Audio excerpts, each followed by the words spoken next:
Welcome to Actify's Active Image Protector tutorial videos. This is Robert from the Actiphy webinars. In this video, I'll be demonstrating how to create a scheduled backup. Let's begin by clicking on Active Image Protector.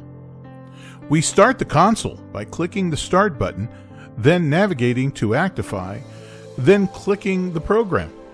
For the purpose of this video, we'll just click the Active Image Protector shortcut that was placed on the desktop during the installation. After the splash screen, the console is now displayed. There are a couple of ways in which to begin the backup schedule creation: from the main menu on the left side of the console, or from the menu under Operation at the top of the console. For now, we'll just use the console menu on the left. Click Backup, then select Volume Backup. From the Volume Backup window, let's select the source for the backup. The selected source can be a volume or a disk. Let's select the disk for this demonstration, then click Next. Now we'll need to select the destination folder for the backup itself. But before that, you do have the option to modify the name for the scheduled task. Click on Select Folder. From here, select the target destination for the backup. I've already mapped a drive and folder for the destination. We select that drive and then enter our credentials to access the destination folder. Once entered, highlight the destination folder, then click Select Folder. Optionally, you can enter a brief description of the task inside the comments box. The Destination Isolation option provides protection against ransomware by removing drive letters and by disabling the specified network shares after the backup tasks have completed. Click the radio button on the first option that will unassign the drive letter from the local hard drive after the backup completes. Compression options will include standard compression, which reduce the image file up to 70% of its source size, while deduplication compression by up to 50%.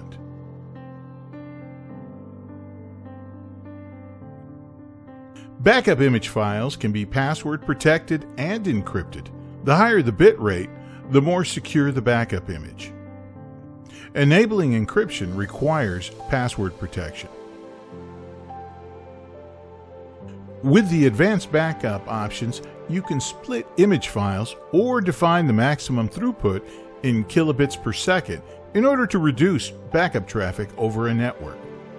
Scripts can also be set to run before or after the VSS snapshot is executed. For example, you can create and set a script that starts or stops a non-VSS compatible database before or after a VSS snapshot. If any configuration changes were made in the advanced options, click Apply, then Done. Otherwise, just click Done. Select Next. Now, let's set up a simple schedule. A base is a full backup of the entire backup source that we selected earlier. An incremental backup captures only the changes that have occurred since the previous backup. You can specify triggers to run backup tasks weekly, monthly specific dates, or specific days. In this example, you can schedule base backups on the second Saturday of the month and then incremental backups on the rest of the days leading up to the next base backup. This type of backup is useful when there is excessive data to be backed up, and executing a weekly full backup may be prohibitive. Let's schedule base backups on Sundays and incremental backups on the rest of the days. On the base, select Weekly, then click Sunday. Then set the execution time to 2 o'clock. Please note that the execution time is displayed as 24-hour or military time, so this task will execute at 2 a.m. On the incremental side, set a weekly schedule, then click on the rest of the days. Select one time only, then set the execution time for 2 o'clock. After configuring your weekly base and incremental backup schedules, click OK. By enabling and configuring a retention policy, you can specify the number of image files to retain. A full base backup and all associated incremental files is 1 generation. When the number of generational image files reaches the specified limit or threshold that you've set, the older files will be deleted. For example, I've created a schedule for full base backups on Sunday and incremental backups on Monday through Saturday. At week 1, the first generation will contain a single base backup and then 6 incremental backups. The same occurs for week 2 and week 3 for second and third generations respectively. By setting the retention policy to 3, when the 4th week full base backup has completed, the first generation base backup and all associated incremental backup files will be deleted. The policy can be set to delete both the base and incremental files or just the incremental files. Additional settings are available for email notifications for backup task completion status and task execution priority. Post-backup processes can be configured to confirm bootability of a backup image, run consolidation of image files, or replicate image files to another location. Click the Post-Backup Process checkbox, then click Unconfigured next to the process you wish to configure. Upon completion, click Next.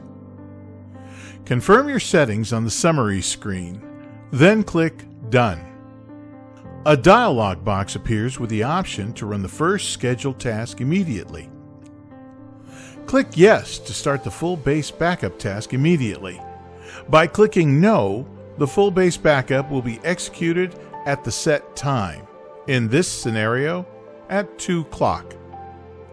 Note that a full base backup will always be executed as the first backup, even if the next scheduled backup is an incremental. The newly created schedule will now be displayed in the Schedule field of the console dashboard. Right-click on the scheduled task for a menu that includes manually starting a base backup or editing the schedule. Congratulations on creating a backup schedule. Should you have any questions, issues, concerns, or you just need support, please contact Actiphy by email or phone. Thank you for your interest in Active Image Protector, and thank you for watching.